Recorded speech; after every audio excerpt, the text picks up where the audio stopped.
Hola a todos, bienvenidos y bienvenidas. Mi nombre es Dominica Ro y yo estaré moderando esta sesión. En nombre del Ministerio de Educación, agradecemos a todos por su participación en nuestro primer Congreso Conectados. Esperamos que toda la información y herramientas que compartiremos en nuestras charlas y talleres sean de mucha utilidad para ustedes. En esta sesión contestaremos a la pregunta: ¿cómo innovar mi aula virtual a un espacio que promueva el aprendizaje de los estudiantes? Hacerles recordar que va a haber una ronda de preguntas y respuestas finalizando la presentación de ambas ponentes, y por lo que solicito que las consultas o dudas se coloquen en el chat. Tenemos un chat en esta presentación y se irán recogiendo durante la sesión. Vamos a enviar también un formulario de asistencia, el cual se habilitará en la ronda de preguntas y se compartirá el enlace de asistencia en ese mismo momento. Sin más, me gustaría presentarles a nuestras ponentes el día de hoy. Nuestra primera ponente es Victoria Landa, coordinadora de formación externa del Instituto de Docencia Universitaria de la Pontificia Universidad Católica del Perú, licenciada en Química por la PUC, egresada de la Maestría en Química de la Diplomatura de Especialización en Gestión y Didáctica de Programas de Educación a Distancia por la PUC y de la Maestría en Educación con mención en e-Learning por la Universidad San Martín de Porres. Es docente a tiempo parcial de la sección Química del Departamento de Ciencias de la PUC y especialista en el diseño y ejecución de talleres de formación docente, tanto bajo la modalidad virtual, presencial o blended del IDU. También nos acompaña Rosa María Arévalo, coordinadora de proyectos de innovación educativa de PUC Virtual de la Pontificia Universidad Católica del Perú. Es docente a tiempo parcial en la Facultad de Educación de Información y Comunicación para la Docencia. Es magíster en Educación con especialidad en currículo por la Pontificia Universidad Católica del Perú, con certificación en diseño instruccional de e-learning por la ATD, Asociación de Desarrollo de Talento. Su experiencia profesional ha girado en torno al diseño de cursos de nivel superior en la modalidad virtual y de planteamientos instruccionales para programas y capacitaciones de empresas públicas y privadas. Muchas gracias a ambas por acompañarnos y les doy el pase para que comiencen su ponencia. Ok, muy buenas tardes a todos. Voy a permitirme compartir la presentación. Me dan un instante. ¿Me avisan si lo ven, por favor?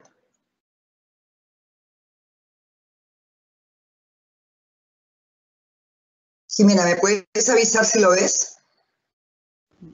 Está empezando a proyectar, parece. Ah, ya.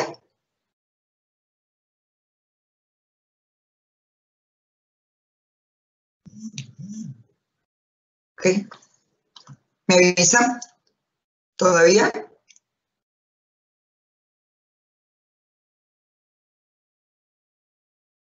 Ya se puede ver. Ah, perfecto. Ok. Entonces, bueno, primero que nada agradecer, ¿no?, al primer Congreso de Conectados por esta acción tan importante, ¿no? Y vamos a dar inicio a la presentación. El tema, como ya lo mencionaron, es cómo innovar mi aula virtual a un espacio que promueve el aprendizaje de los estudiantes, ¿no? Y estará a cargo de Rosa María Arévalo, que pertenece a PUC Virtual, Victoria Landa, que soy yo, que pertenece al Instituto de Docencia Universitaria. Ambas trabajamos en la Universidad Católica del Perú, ¿no?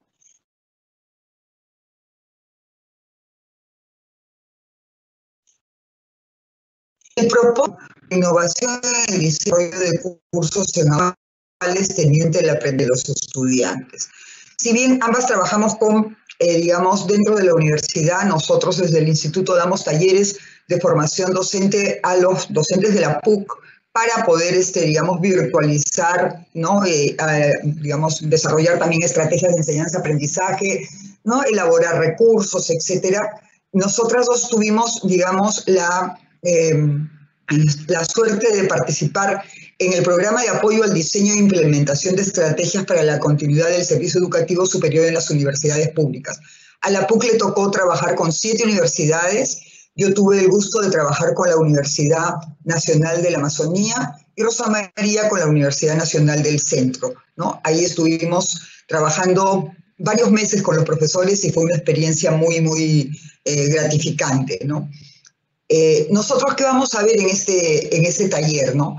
Innovar para el aprendizaje, qué son los resultados de aprendizaje, qué entendemos planeamiento constructivo, qué cosa es la planificación y las pautas para virtualizar. Y vamos a compartir la presentación, tanto Rosa María como yo, ¿no? Entonces, ¿qué implica innovar en educación, ¿no? Eso es algo que tenemos que preguntarnos. Por eso los invitamos a escribir respuestas en el chat, ¿no? ¿Qué implica para ustedes innovar en educación? ¿No? Vamos a darnos un minutito para que ustedes las puedan ir colocando en el chat, ¿no?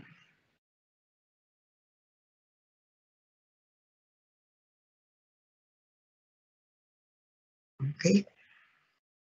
Porque innovar tiene una serie de aspectos, ¿no? O sea, pero estamos enfocándonos en innovar en educación, ¿no? Entonces, vamos a ir avanzando. Ustedes mientras van escribiendo sus respuestas en el chat, ¿no?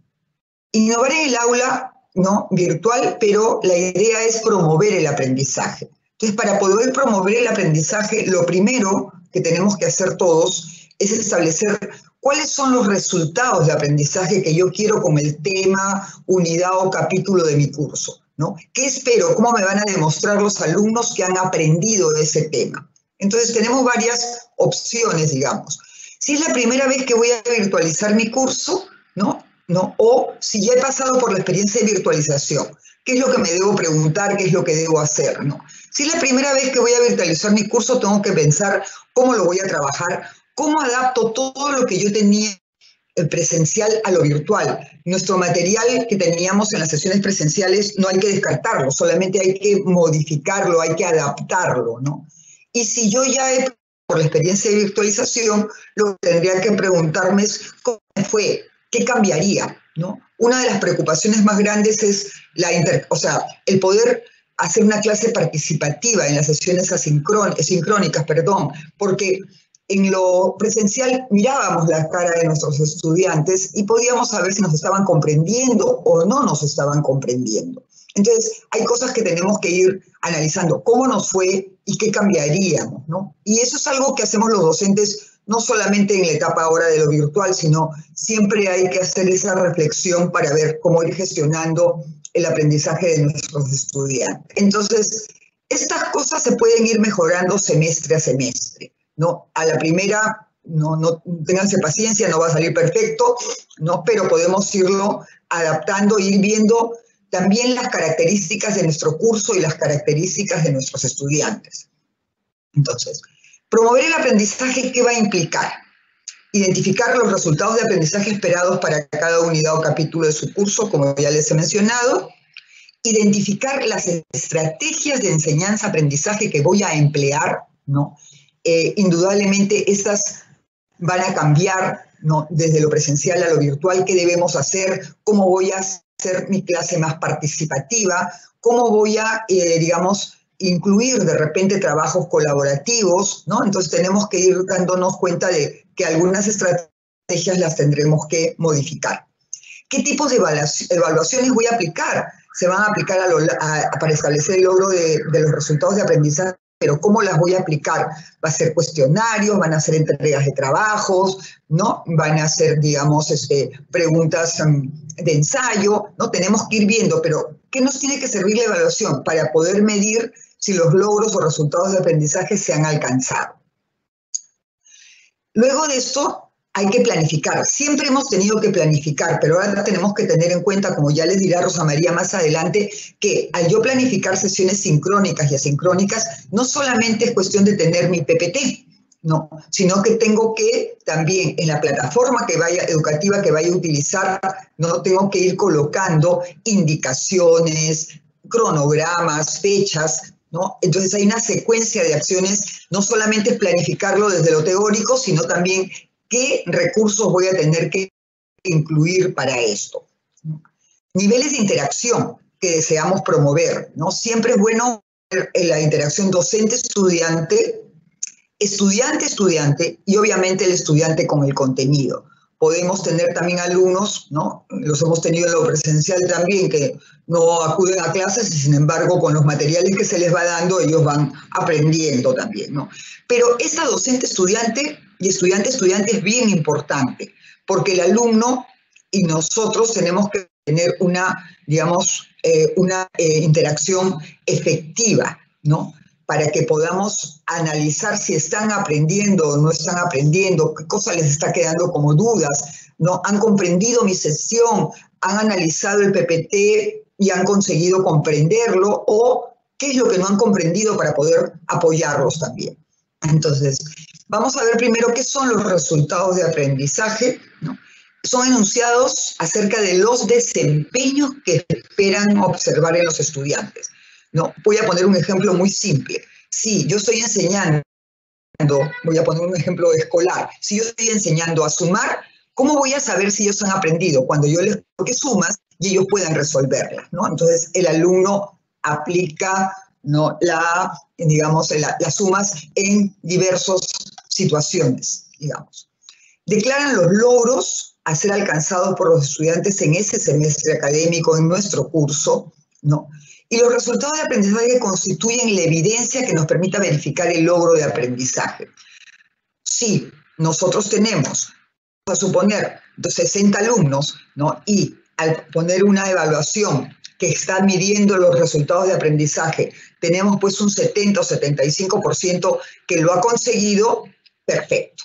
Pero ¿qué pasa si esto no se ha conseguido? Me tengo que comenzar a preguntar qué pasó, ¿no? O sea, ¿qué fue? ¿Cómo debería mejorarlo? ¿En qué, digamos, el tiempo era el adecuado? En fin, hay una serie de preguntas que nos tenemos que hacer con la finalidad de poder conseguir estos resultados de aprendizaje e ir viendo también los cambios que deberíamos hacer, ¿no?, más adelante. Los resultados de aprendizaje entonces son orientadores de la enseñanza y el aprendizaje, valga la redundancia ahí, ¿no? Y ¿cómo se elaboran, digamos, ¿no? Es un verbo en acción, no es decir los estudiantes al final de la unidad serán capaces de, no. ¿Qué hace el estudiante? ¿Qué hará para demostrar que ha aprendido? Y esta acción es observable, ¿no?, que realice el participante para evidenciar su aprendizaje. Tiene que ser un verbo medible, no, por ejemplo, si yo digo analiza, ok, él tiene que analizar una situación en un contexto determinado.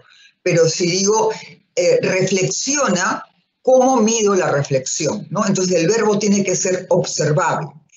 Lo otro, que tiene que haber un objeto que responde a las preguntas: ¿qué va a aprender? ¿Sobre qué objeto realizará ¿no? Entonces esto nos da aspectos a desarrollar, ¿no? ¿Qué herramienta, qué concepto, qué producto va a utilizar o va, digamos, a trabajar con el verbo en acción? Y para qué lo hace o cómo logra hacerlo. Entonces, estas tres condiciones nos permiten elaborar el resultado de aprendizaje. Yo los invito a todos a que realmente para cada unidad temática elaboremos un resultado de aprendizaje que nos va a permitir orientar nuestras estrategias de enseñanza-aprendizaje y también las de evaluación. Y lo más importante es ver, digamos, cuál es el resultado. Estoy generando aprendizaje en mi aula virtual, ¿no? Entonces, debe existir una coherencia interna, ¿no? Esto se le llama el alineamiento constructivo también, en donde una vez establecidos los resultados de aprendizaje, voy a permitirme elaborar primero la evaluación. ¿Por qué he puesto primero la evaluación? Porque es la forma como lo voy a medir. Entonces, si yo digo que voy a proponerle una situación en la cual él analice, entonces analice este resultado de aprendizaje, mis estrategias a lo largo del tema tienen que irlo llevando a ese aspecto de analizar. Y obviamente hay un conjunto de contenidos, ¿no? Esto no va, o sea, tiene que tener los contenidos establecidos en el sílabo.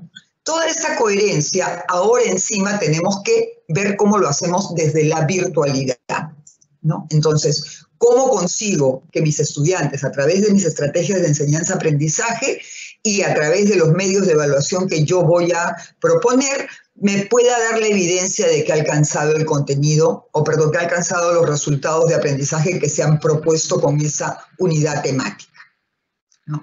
Entonces, acá hay unas definiciones: la coherencia entre resultados, evaluación y estrategias. Entendemos por resultados lo que buscamos que los estudiantes aprendan al final del curso. Lo estoy repitiendo varias veces, eso es importante.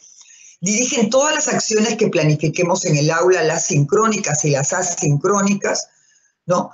En la evaluación me dice cómo demostrarán los estudiantes que han logrado ese resultado de aprendizaje, ¿no? Y su selección depende de la complejidad y cantidad de resultados de aprendizaje del curso. Acá es algo importante que quiero detenerme a un ejemplo también. No quiero entrar en un ejemplo detallado de alguna temática, sino, por ejemplo, si yo enseñara, vamos a suponer, natación fuera de lo presencial, yo no podría ponerle, digamos, la meta es que los alumnos puedan nadar a estilo libre. Yo no podría ponerles un examen en el cual les diga, descríbeme cómo es que se nada. Sino tendría que decirle al alumno, entra a la piscina, nada, y yo ahí podría evaluar si ha alcanzado o no el resultado de aprendizaje. No solamente para poder contextualizarlo. Mi evaluación tiene que estar orientada a lo que yo espero que el alumno aprenda.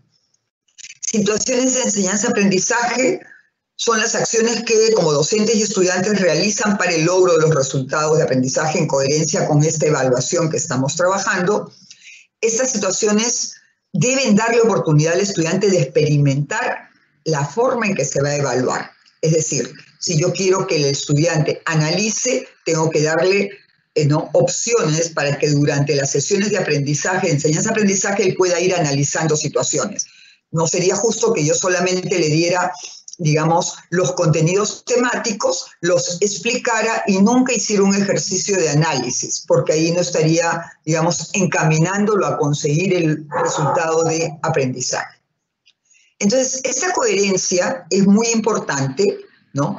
Y esta reflexión de Biggs, ¿no?, que habla mucho sobre el alineamiento constructivo, me pareció muy importante poder compartirla con ustedes. Dice, cuando existe alineación entre lo que queremos, cómo enseñamos y cómo evaluamos, la docencia es mucho más efectiva que cuando esa alineación no existe, ¿no? Entonces, vayamos pensando en esto, ¿no?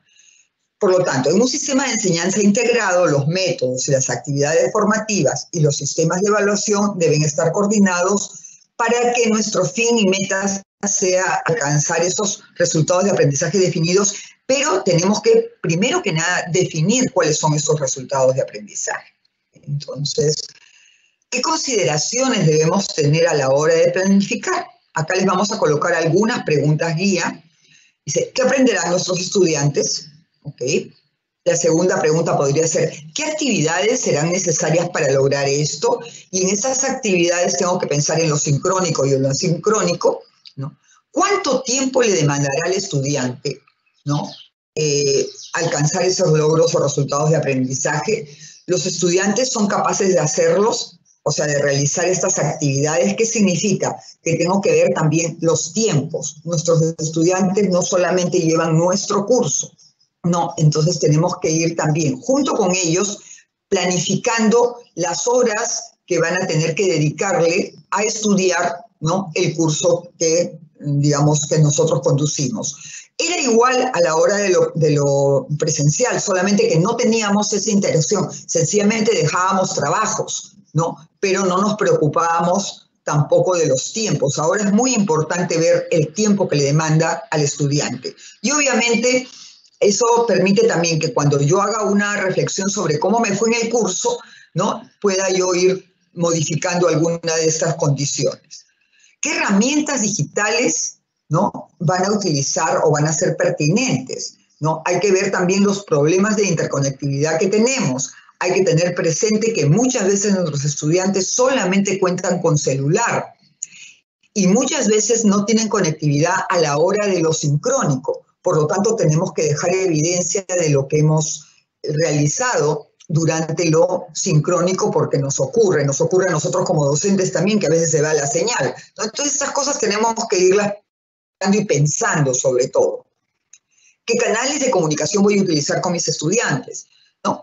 Hay plataformas como el Moodle, por ejemplo, Paideia le llamamos en la Católica, que tiene el foro, pero el foro no es tan rápido, ¿no? Pero, por ejemplo, los alumnos prefieren usar el Google Chat si es que tienen asignada su correo al Gmail, porque funciona como el WhatsApp, ¿no?, que ellos están tan acostumbrados, pero no tenemos nosotros que estarles entregando nuestro número de teléfono, ¿no? O sea, eso va a depender de cada uno de nosotros, pero hay que establecer cuáles son los canales de comunicación, porque ahora eso es lo único que nos interactúa con el estudiante, ¿no? Porque, digamos, en una presentación asincrónica o sincrónica como la que tenemos ahorita, yo no estoy viendo la cara de ustedes, Entonces yo no sé si me están comprendiendo, ¿de acuerdo? Entonces son cosas que tenemos que tener en cuenta. Entonces, durante la planificación, ¿no?, el docente debe organizar el proceso de enseñanza-aprendizaje, tiene que tener presentes los resultados, seleccionar las estrategias, ¿no?, seleccionar y diseñar recursos didácticos apropiados. Eso no implica que yo tengo que convertir todas mis clases en un video, pero si voy a usar un video, se les recomienda que no sean, digamos, videos de más de 5 minutos, ¿no? O ir parándolos y, digamos, preguntando alguna cosa. El video tiene que tener un objeto, digamos, una razón de ser. Si es mi presentación, ok, la estamos colocando ahí, pero si yo quiero que ellos analicen un video que yo he conseguido para que analicen una situación, tengo que darles también las indicaciones pertinentes. Y hay que generar guías de aprendizaje, ¿no? Eso era algo que antes no lo teníamos, pero que estamos en capacidad de poder trabajar.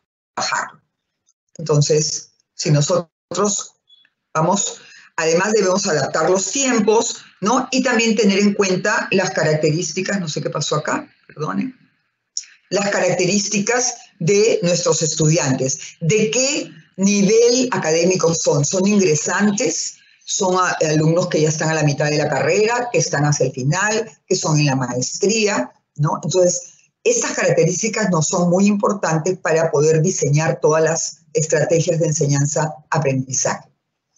Esta frase de Zabalza también me pareció muy interesante. Dice, en términos generales, la planificación se trata de convertir una idea o un propósito en un proyecto de acción. Los profesores pensamos nuestra asignatura y trasladamos esa idea a una propuesta práctica para trabajarla con nuestros alumnos. Entonces estamos haciendo un proyecto. Cada sesión de clase vendría a ser un proyecto en donde yo voy a poder innovar algo para poder conseguir el aprendizaje de mis estudiantes. Acá hay se le llaman MATE muchas veces por el, ¿no?, motivación, adquisición, transferencia y evaluación. Esto es importante de considerar para cualquier planificación y sobre todo para poder innovar y conseguir aprendizaje. ¿Qué es la motivación? Permite despertar el interés por el tema, conocer las expectativas, los saberes previos sobre la temática en particular, porque a veces los alumnos tienen ideas muy erradas, ¿no?, mitos sobre algunos aspectos, sobre todo del lado de la ciencia. Entonces, es mejor, digamos, aclararlos antes de iniciar la temática. Luego, nuestras actividades van a permitir que el alumno adquiera, ¿no?, haga una adquisición de los conocimientos, pero para que lo pueda adquirir tiene que asociarlos a estos saberes previos, ¿no? Entonces, hay que ir haciendo esa vinculación. ¿Qué será la transferencia? Una vez que ya ellos han adquirido el conocimiento, ¿cómo lo pueden, digamos, transferir a una situación contextualizada? Es decir, que permite el aprendizaje significativo. El aprendizaje significativo tiene muchas definiciones, hay muchísimos, digamos, personas que han trabajado y que han estudiado al respecto, pero a la larga es, ok, o sea, lo conozco y ¿para qué me sirve?, ¿no? Entonces, lo asocio con una actividad contextualizada. Y lógicamente después viene la evaluación para mostrar el aprendizaje y evaluar si han alcanzado esos resultados de aprendizaje propuestos, ¿no? Entonces, tenemos estrategias de enseñanza-aprendizaje, yo voy a mostrar varias, ¿no? Dice, deben ser las acciones realizadas para conseguir esos logros, deben ser coherentes con las situaciones de evaluación y de los resultados, como ya lo hemos comentado. Podemos dividirla en estrategias centradas en el docente, será lo que hace el docente, y estrategias centradas en el estudiante. ¿Qué tiene que hacer el estudiante para alcanzar estos conocimientos? Va a depender si lo hacemos, digamos, hay una serie de maneras de poder trabajar, una serie de estrategias que se pueden emplear. Acá voy a mencionar algunas, ¿no? Obviamente esas actividades pueden ser sincrónicas y asincrónicas y lo ideal sería que se complementen. Entonces, ¿qué tipos de enseñanza-aprendizaje? La literatura les va a mostrar muchísimos. Por ejemplo, yo puedo hacer antes hacíamos nosotros llamábamos nuestra clase magistral, muchos utilizaban esto, era la exposición. Ahora podemos hacerla desde lo sincrónico, pero pensando en un conjunto de preguntas que tenemos que ir formulando, parando la presentación y formulando las preguntas que nos las pueden contestar en un cuestionario, nos las pueden contestar en el chat, podemos preguntar nosotros directamente, utilizar ejemplos, de tal manera que no sea un monólogo, sino que haya una interacción, como la había antes desde lo presencial, en que mirábamos las caras de quienes estaban atendiendo y quienes no. Pero también conocemos que ha habido profesores que sencillamente hablaban, y tú como estudiante escuchabas, pero no comprendías algo y no te atrevías ni siquiera a poder formular. La experiencia que tenemos ahora es que hay más preguntas a través del chat porque no hay la vergüenza de formularlas. Y eso tenemos que sacarle partido. Actividades individuales o grupales que propicien el aprendizaje activo o colaborativo, como están acá, y el aprendizaje basado en problemas, la técnica del rompecabezas, el estudio de casos, juego de roles, debate, esos. Y también el modelado. Esto es importante dependiendo del curso, ¿no? Yo puedo modelar cómo es que se utiliza o cómo es que se debe aplicar, ¿no?, la resolución de un problema, por ejemplo. Entonces, no es no solucionarlo, sino irles mencionando. Tienes este dato, con este dato qué cosa puedes conseguir, ¿no? Y ir haciendo un modelado de cómo resolver, por ejemplo, un problema de química. Yo soy químico, ¿no? O sea, les pongo ese ejemplo. No, indudablemente tenemos que tener una asesoría, ¿no? Hay que pautarse una hora a la semana, 2, en fin, ¿no? Y cuando uno abre grupos, entre los alumnos del grupo se preguntan entre ellos. Es más fácil preguntar al par. Entonces, si ustedes generan grupos desde el primer comienzo del semestre y les dan una identidad, o sea, un nombre al grupo, entre ellos se comienzan a ayudar, porque si yo no sé algo, me es más fácil preguntarle a mi compañero, y si ya nadie puede resolverlo, ya nos atrevemos a preguntarle al docente, ¿no? Por eso es importante, digamos, el trabajo grupal. Pero cualquiera de los tipos de enseñanza-aprendizaje que elijamos tiene que aportar al resultado de aprendizaje que nosotros nos hemos propuesto, ¿no? Con respecto a la evaluación, ¿no? La evaluación es todo un problema, obviamente, siempre lo ha sido desde lo presencial, ahora en lo virtual se convierte todavía en un problema adicional, ¿no? Es un proceso de valoración del desempeño, requiere la recolección de evidencias, ¿no?, en base a criterios previamente establecidos, cómo es que voy a evaluar, cuáles van a ser los criterios que yo voy a considerar, y el puntaje de estos criterios también es importante. Evaluar es diferente a calificar. Para evaluar yo podría no tener siquiera nota en alguna presentación, en algún trabajo, en algún cuestionario, solamente me va a medir, ¿no?, si han conseguido comprender, ¿no?, lo que hemos estado explicando. Las evaluaciones siempre van a representar oportunidades de aprendizaje. Por lo tanto, la retroalimentación, ¿no?, es muy importante. No vas a decir está mal o poner un, sino en qué te equivocaste. Esto lleva más trabajos, ¿no?, pero el alumno puede aprender del error y eso es muy importante, que ellos aprendan del error, ¿no? Los medios de calificación pueden ser varios. Hemos llamado escritos, ¿no? Estos pueden ser entregados, digamos, en la plataforma, ¿no? Los controles de lectura pueden hacerse a través de un cuestionario, los ensayos nos los pueden entregar como un trabajo, los reportes de investigación, los proyectos, etcétera, ¿no? También, aunque parezca mentira, podemos seguir teniendo, digamos, medios de evaluación orales, ¿no? En algunos casos, la experiencia con otros profesores hace que están en una sesión sincrónica y los grupos van, digamos, van a ir entrando poco a poco a discutir, a exponer, o algunos profesores les han pedido que se graben un video y analizan el video. Son estrategias que uno puede ir teniendo, ¿no? Entonces, también tenemos en algunos casos cuando son cursos con laboratorio, ¿no? Yo puedo recoger un producto, un video. Hay también algunos profesores que usan el audio, ¿no? Entonces, hay varias maneras, pero igual tienen que aportarnos al resultado de aprendizaje, ¿no? Entonces, si nosotros, acá les voy a proponer un ejemplo. Este es un resultado de aprendizaje tomado de una profesora que enseña historia en la universidad. Analiza. ¿Qué analiza? Diversos tipos de fuentes.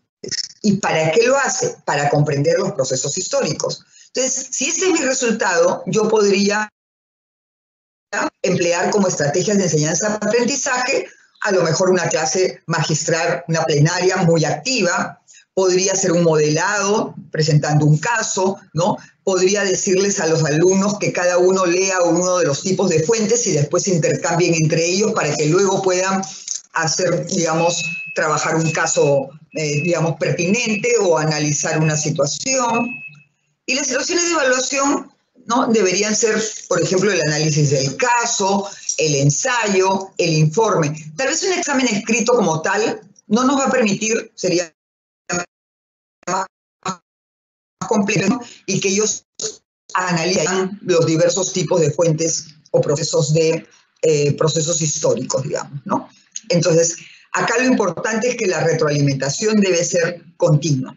Esto es muy, muy importante. Hay otra cosa que habíamos conversado sobre la planificación y esto responde a las preguntas ¿qué y cuándo? Entonces, es bueno que podamos elaborar una matriz para la planificación. Acá están los contenidos, podríamos hacer una matriz semana por semana, qué actividades sincrónicas y asincrónicas voy a desarrollar, qué materiales, recursos o herramientas TIC necesito y si voy a evaluar. Esto nos va a permitir elaborar un inventario. Porque, como les digo, para poder presentar una actividad sincrónica o asincrónica tenemos que tener una guía, materiales, qué actividades van a hacer. Vamos a suponer es un foro. Tengo que, o sea, abrir o habilitar el foro en la plataforma que yo esté utilizando, si es el Google Classroom, si es el Moodle, ¿no? O la que ustedes, el Teams, ¿no? La que ustedes consideren. Pero tengo que subirlos a tiempo para que el estudiante pueda tenerlos y disponer de ellos. Y podríamos ir viendo qué cosa ya tenemos elaborado, que tenemos que modificar en alguna cosa, y las fechas, ¿no? Antes de, por ejemplo, yo tengo mañana examen con mis alumnos. Entonces, hoy día, en la tarde, a más tardar, tengo que abrir las entregas de las tareas de los alumnos, abrir los foros, ¿no? Y, digamos, mandarles las indicaciones. Las indicaciones yo las había pensado, o sea, las he mandado ayer para que ellos puedan preparar su material, ¿no? Y obviamente abrir la entrega, o sea, el examen, en el momento en que comienza, ¿no? El tiempo para, digamos, que ellos puedan elaborar el examen, ¿no? Entonces, esto, digamos, nos puede resumir en que la planificación tenemos que establecer los resultados de aprendizaje que nos van a permitir buscar cuáles son de enseñanza, aprendizaje y de evaluación y establecer qué actividades, recursos y evaluaciones necesitamos, ¿no? Organizar el curso en la plataforma por semana, por unidad, colocar un cronograma de trabajo, qué indicaciones, la comunicación de estas actividades. Y luego la planificación didáctica de las sesiones sincrónicas y asincrónicas, el número de horas sincrónicas, la demanda del tiempo asincrónico, el monitoreo del aprendizaje. Y en este momento yo voy a detener la presentación para darle pase a Rosa María, ¿no? Que les va a explicar la siguiente parte. Entonces.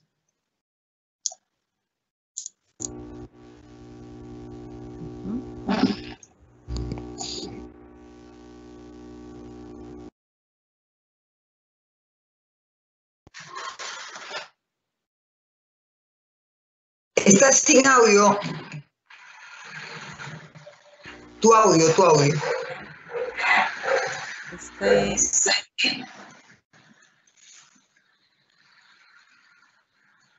Rosa María, tu audio.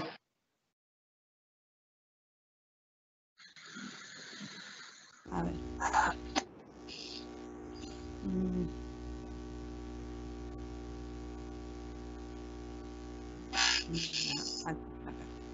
Ya te escuchamos.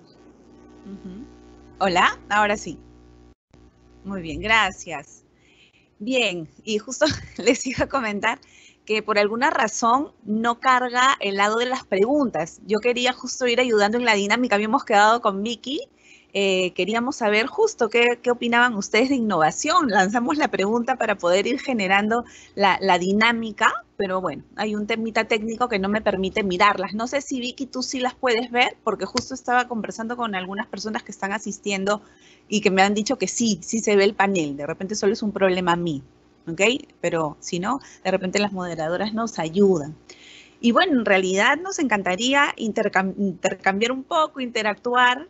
Este tema de innovar, creemos nosotras fervientemente que es una preocupación en los docentes, es como algo inherente y asociado a todo el tema de las TIC. Y bueno, realmente depende de la necesidad que tenga cada uno, innovar un aula, de repente Vicky tendría una experiencia distinta a la que tendría yo con el curso que tuviese, con los alumnos que tuviera, ¿no? Y sea cual fuera el caso, lo que queremos compartir con ustedes es cómo en el camino a innovar nosotros siempre debemos tener un fundamento, ¿no? Y creo que justo esa ha sido nuestra inquietud y nuestro apasionamiento por compartirlo también, luego de haber pasado todo este tiempo que hemos vivido y en donde ya veníamos, de hecho, trabajando, bueno, con docentes en el tema de la enseñanza y de la virtualización. Y pues ahora estamos tratando de compartir la presentación para continuar también con este tema que es, como les digo, alguna preocupación de todos. Sí, hay algunos temitas aquí técnicos porque está demorando también en cargar la pantalla. Yo la tengo abierta, pero cuando doy clic en compartir, no puedo, no me permite. Sí, no sé si en todo caso, Vicky, para que no transcurra mucho tiempo, continúas mejor proyectando tú, porque por más que estoy tratando de compartir, no funciona. Sí. Ah, ya la puedo ver, ya la puedo ver. ¿Pueden ver ahora sí? Ustedes me comentan si ven la pantalla.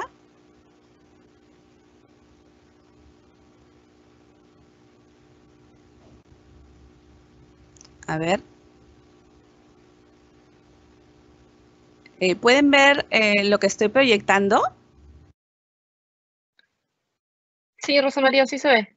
Perfecto, entonces voy a ir hacia la diapositiva en donde ya se quedó. Tuve que cerrarlo y abrirlo. Lamento los inconvenientes técnicos. Bien, entonces, digamos, aquí venía este puentecito entre todos estos sustentos en cuanto a planificación, ¿no? Nos ha venido compartiendo Vicky. Y luego queríamos compartir también con ustedes cómo de pronto también en base a la experiencia hemos detectado, bueno, que existen ciertas concepciones que de pronto no nos permiten innovar promoviendo el aprendizaje, ¿ok? Que ese es, digamos, nuestro punto de llegada. Como les decía, hay necesidades, debemos tener unos fundamentos para hacerlo y tenemos que apuntar a un resultado que es el aprendizaje. Entonces, de pronto, en medio de la marejada de herramientas y de novedades y de no querer quedarnos detrás, de repente, pues a veces desplegamos muchas herramientas tecnológicas en nuestra aula, pero no tienen este sustento del cual venimos conversando, ¿no? O también el hecho de concebir el aula virtual como un repositorio de documentos, lo que a veces también ha sucedido y que de repente pues hay que ver hasta qué punto vamos a compartir documentos a través de nuestra aula virtual, pero no deberíamos desperdiciar sus potencialidades solo en eso. Otro aspecto es el hecho de solicitar de repente a lo largo de todo el curso o de mucho tiempo en el curso que los alumnos lean y entonces les tomamos un control de lectura, ¿no? De repente eso son cosas que han sucedido, que podrían suceder o que entendemos que cuando suceden no nos permiten innovar promoviendo el aprendizaje. El hecho también de entender o de concebir que, bueno, ok, ahora en la virtualidad mis horas lectivas como eran en la presencial, tal cual lo hago en videoconferencias en equivalencia cronológica, ¿no? Aquí se estaría perdiendo también la gran potencialidad de las actividades asincrónicas que también a lo largo de la ponencia lo ha ido compartiendo Vicky, ¿no? Y bueno, y finalmente el hecho de hemos visto cuando se solicitan trabajos individuales o de grupo, pero que no llegan a tener asesoría, que no tienen un monitoreo o una retroalimentación para que se pueda conducir al estudiante hacia el aprendizaje, ¿no? Entonces, ¿Cómo llevar entonces todo esto que hemos venido viendo de la planificación a la práctica para que cuando implementemos nuestras aulas, entonces sí aseguremos que innovamos, nos sacamos esas concepciones, de pronto si aún nos identificamos con ellas, con alguna de ellas, y así poder promover el aprendizaje? Entonces aquí hay unos 5 consejitos, 5 tips que queremos compartir con ustedes, que sí están muy basados en lo que un docente puede reflexionar y decidir, ¿ok? Es explorar, crear, brindar estructura, buscar soluciones y potenciar nuestro rol como docente. Vamos a analizar cada uno de ellos, voy a compartir un poco más acerca de cada uno. ¿Qué pasa? Que para poder ir más allá, para poder innovar, tenemos que explorar, ¿no? Es importante comenzar por lo más cercano y en todo caso si tenemos la posibilidad de que en la institución donde estamos hay una plataforma virtual o si no la hay y nosotros podemos acceder a alguna, ¿no? Que sea de fácil acceso para todos, bueno, hay que conocerla, hay que conocer las potencialidades y limitaciones. No todas son perfectas, ahí hay un grafiquito que nos muestra algunas distintas que sabemos que utilizan algunos de ustedes. También es bueno conocer otras, ¿no? No solo quedarnos en estas, sino conocer de repente cuáles son algunos complementos para nuestra plataforma, ¿no? En el caso, por ejemplo, de nuestra universidad, nosotros pues trabajamos con Moodle, pero todo el tema de videoconferencias lo trabajamos a través de Zoom, por ejemplo, ¿no? Entonces son complementos y cada uno tiene su pequeño mundo en donde tenemos que empezar a sacarle jugo, ¿no? A todas sus ventajas. Hay un tema también clave, que también lo dijo Vicky, que es el conocer a nuestros estudiantes. Ellos, primero, ¿cómo acceden a la información? Hay un tema muy importante, por ejemplo, que es el uso de los celulares para estudiar. No todos, por diversas razones, entran a las clases o estudian utilizando una computadora. Eso, por ejemplo, puede influir en cómo nosotros diseñamos nuestros materiales, ¿no? Materiales de estudio, ¿no? Cuánto tiempo se conectan, qué otras cosas ellos ven, en qué están interesados, qué esperan del propio curso, ¿no?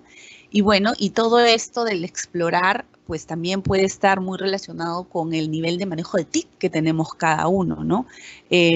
Justo en la experiencia con PMSUT, uno de los temas que tratamos bastante con las universidades con las que interactuamos fue el poder identificar en qué nivel de TIC estoy para poder entender cuánto debo progresar en mis competencias digitales para poder, digamos, asumir el reto de llegar mucho más allá con la adaptación de mi curso, con la virtualización, ¿no? Y por otro lado hay que explorar también el aspecto pedagógico, ¿no? ¿Qué estrategias tenemos para enseñar? ¿Qué estrategias tenemos para evaluar? Por ahí muchos han escuchado de repente de las aulas invertidas, de repente han escuchado sobre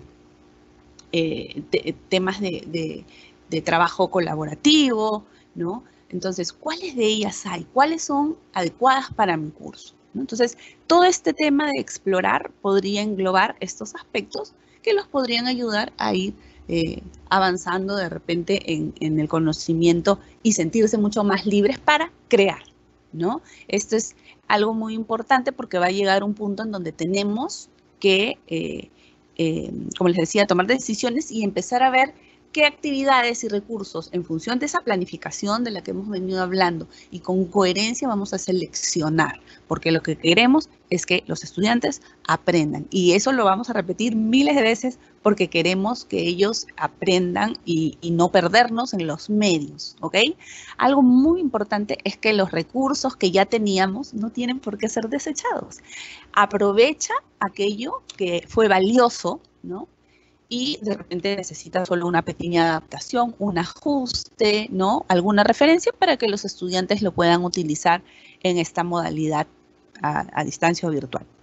Elabora o rediseña los recursos y para ello, por ejemplo, como comentaba Vicky, estas matrices o ciertos instrumentos pueden ayudar a que nos organicemos un buen inventario que permita poder priorizar qué hacemos y cuándo. Y cuánto, de repente, hay un ideal para el curso, pero vamos a ir haciéndolo por etapas, ¿no? Hay que probar en cuanto a recursos con diferentes formatos. ¿Y a qué nos referimos? No todos son videos, no todo es de repente ya el Kahoot o el Mentimeter. También prueben con convertir una guía, como comentaba Vicky, ¿no? Una guía de estudio que me ayude a rutear a un estudiante a poder leer, a poder conducirse, a poder revisar un video, ¿no? Que sea de repente un documento que converse con ellos y en el momento que nosotros no podemos hacerlo. Prueben con audios, ¿no? De repente algunos ya lo hacen porque también ya es una facilidad. Dar feedback de repente a los trabajos a través de audio puede ser también una buena idea, ¿no? En general, y esto es algo que ya lo habíamos pensado con Vicky cuando armábamos la ponencia, pero por coincidencia justo en un proyecto que estamos trabajando con la plataforma Coursera en nuestra universidad, justo se repitió, ¿no? En realidad, más allá que estos medios, siempre lo más importante va a ser el contenido y la estructura que le damos a estos contenidos dentro de estos recursos. A veces menos es más. Y en todo este mundo de nuevos recursos, ¿no? y de poder repensar qué hacemos y de nuevas actividades, es importante darles estructura con flexibilidad, porque la educación a distancia tiene esa ventaja de que no tenemos que hacer todos lo mismo a la misma hora, pero sí hay que darles estructura. No puede suceder de repente que uno no sabe qué va a pasar, qué pasa esta semana, hoy día teníamos clase, pero qué va a haber. Entonces hay que buscar compensar eso con poderles dar estructura a través de guías de estudio, de repente a través de anuncios que pueden estar en los encabezados de cada semana. Y lo que comentamos acá es que el aula virtual debería fácilmente mostrarnos cuál es la estructura del curso, ¿no? Ahora les voy a mostrar un ejemplo. Y hay que brindar rutas, como decía, ¿no? De repente digamos, de lo mayor a lo menor, ¿no? Del curso, bloque, semana, sesión. Y además estar muy conscientes de que estas rutas luego también pasan a ser indicaciones o son los pasos a seguir para desarrollar y el tiempo que se debe dedicar a las actividades de aprendizaje, ¿no? Esto debe quedar muy claro y a veces también decimos, bueno, ya está ahí, ya lo colgué. Pero inclusive, a pesar de que tratamos con adultos, es muy importante y es bueno y ayuda al aprendizaje buscar espacios para reiterar, ¿no? También es interesante probar y es algo que, bueno, les puedo sugerir, den indicaciones de repente de los trabajos a través de videos, más bien ahí podrían tratar y a veces que nos escuchen y no que solo lo lean, los puede ayudar a entender mejor qué es lo que se les está pidiendo, ¿no? Facilitar la visualización de las tareas y sus plazos, no dejemos las cosas muy escondiditas, metidas dentro de la carpeta que estaba dentro de la carpeta. Entonces, eso también es algo que está muy relacionado a la estructura. Y el hecho de facilitar canales de interacción para los trabajos colaborativos, ¿no?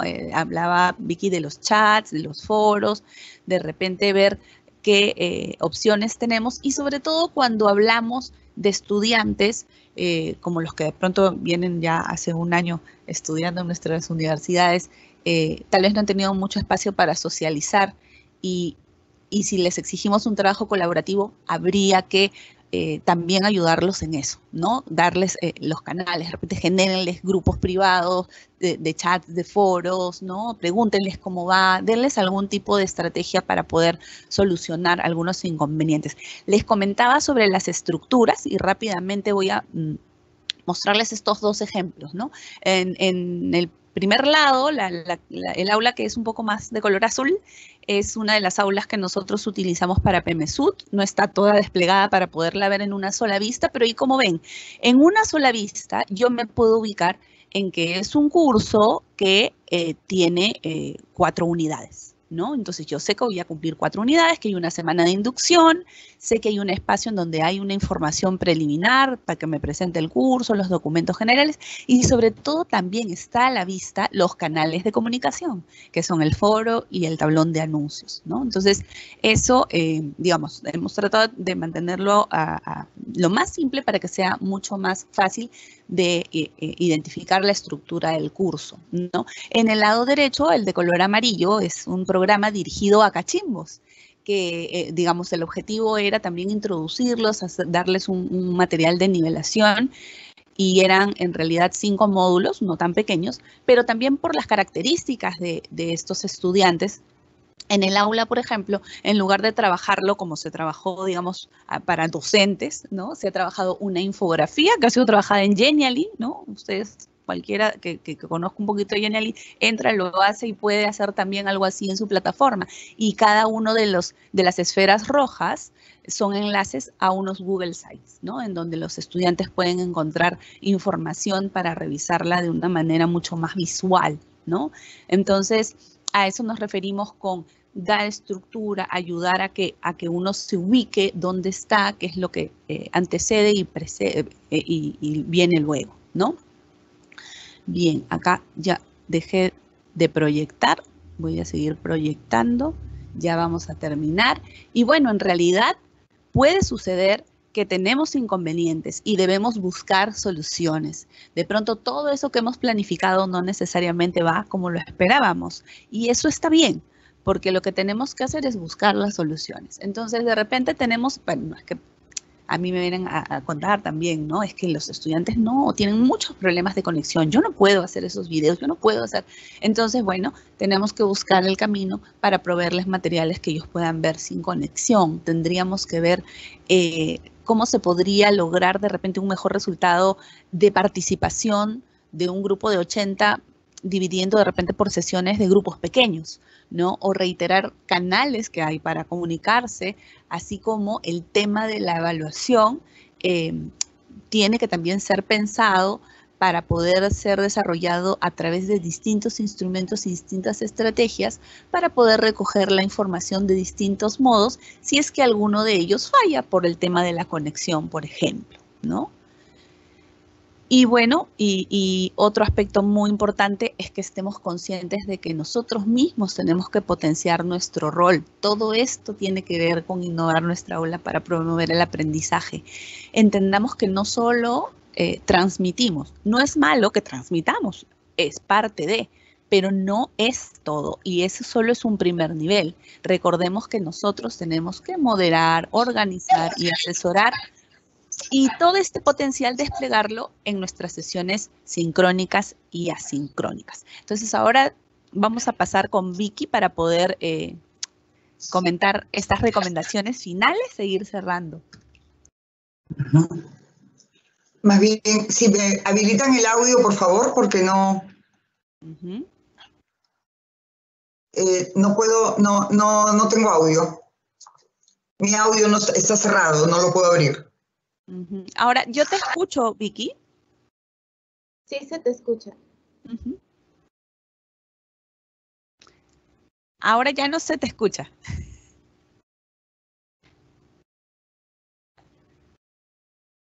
A ver, intentemos de nuevo. Sí, está medio... creo que tú has apagado tu audio. Sale como si tú misma lo hubieras apagado.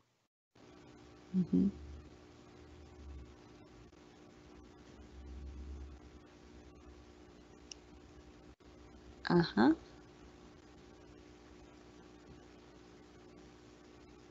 A ver, yo igual si no voy a...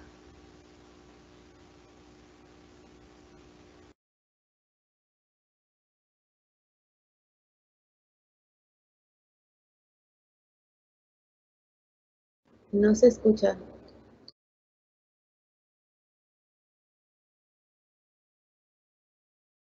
Sí, Rosa María, Victoria, ambas tienen sus micros apagados.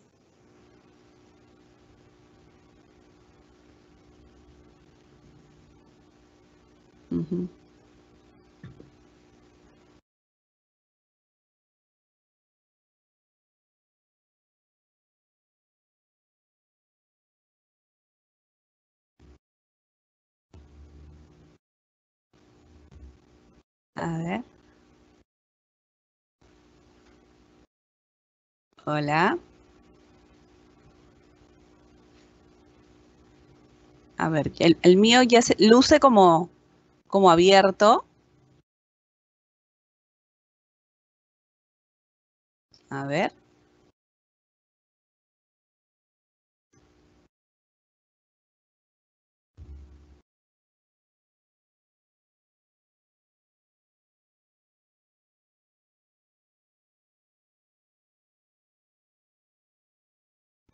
Nos fuimos de la...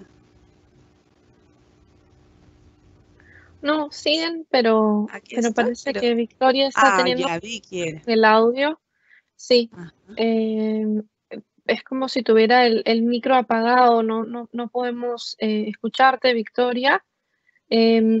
Pero en vista que no tenemos mucho tiempo más, pues tenemos que acabar a las 12:30 para que puedan pasar a la siguiente ponencia. Tal vez recapitulemos y ya hagamos el cierre de la sesión. Ya, Sí, sigue tú nomás. Ya se te puede escuchar. Ya. Entonces, pero ya, tú anda compartiendo la pantalla y yo voy hablando, no te preocupes. Ya, ahora. entonces,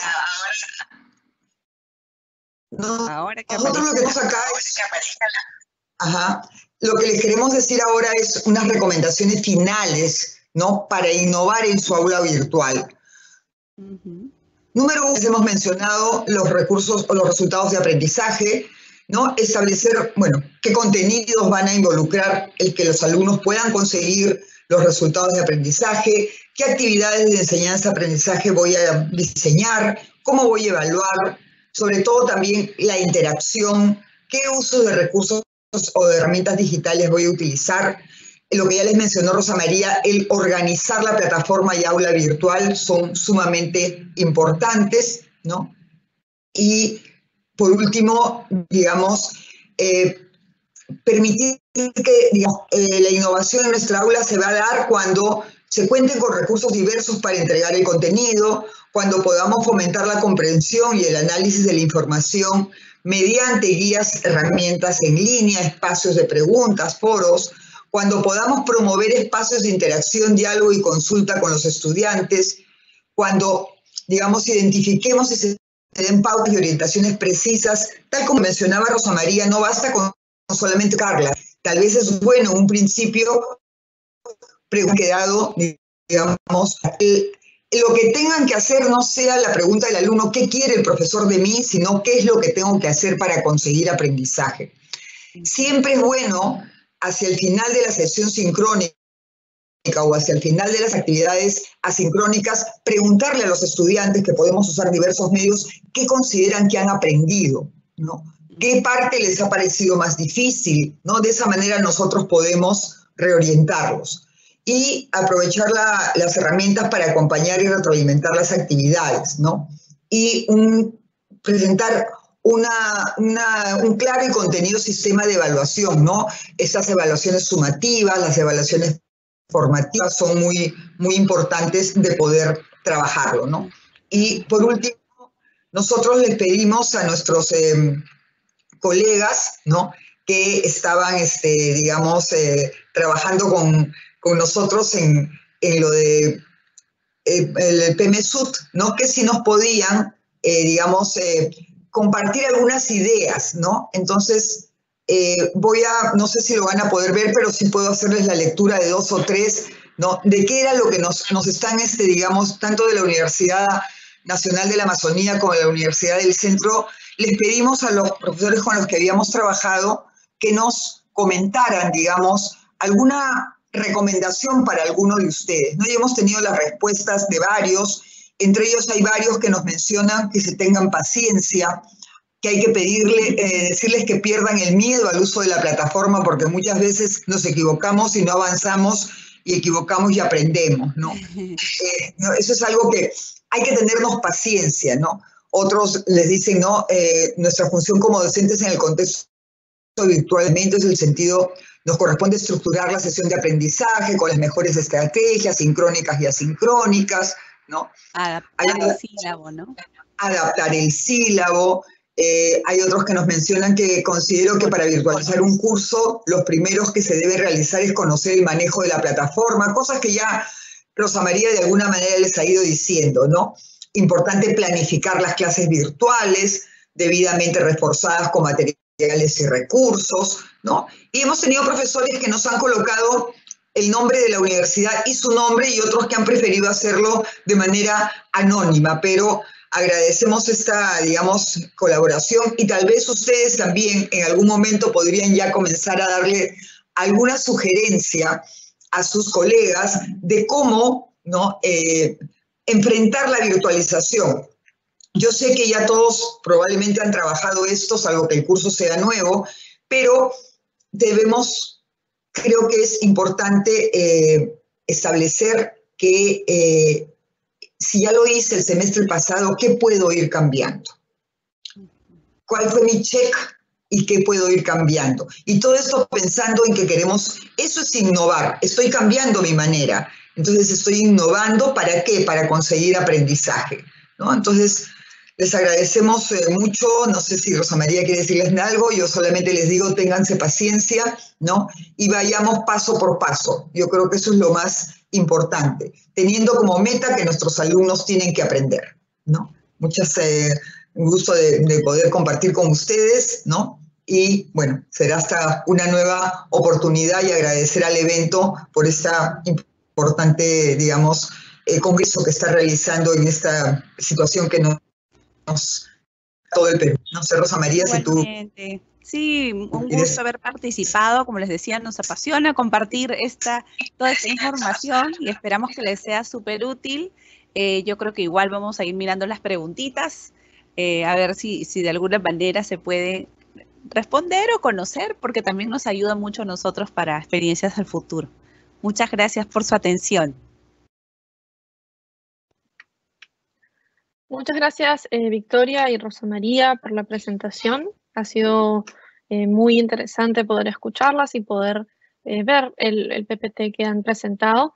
Efectivamente, hemos recibido muchísimas preguntas y muchísimos comentarios. Lamentablemente se nos ha acabado el tiempo y ya no podemos pasar a ellos, pero esperamos poder eventualmente responderlos de alguna u otra manera. Queremos invitar a todos los participantes que están aquí en esta conferencia sesión con nosotros a que a continuación pasen a la conferencia hacia la transformación digital de las universidades públicas, desafíos pendientes. Y el enlace de acceso va a aparecer en el chat. Así que nuevamente muchísimas gracias a Rosa María y a Victoria por participar. Muchísimas gracias a todos los que entraron a la sala. Esperamos que les haya sido beneficiosa este taller, esta reunión. Y por favor, los invitamos a la siguiente conferencia. Muchísimas gracias. Hasta pronto. Hasta pronto. Ministerio de Educación. Bicentenario del Perú, 2021. Gobierno del Perú.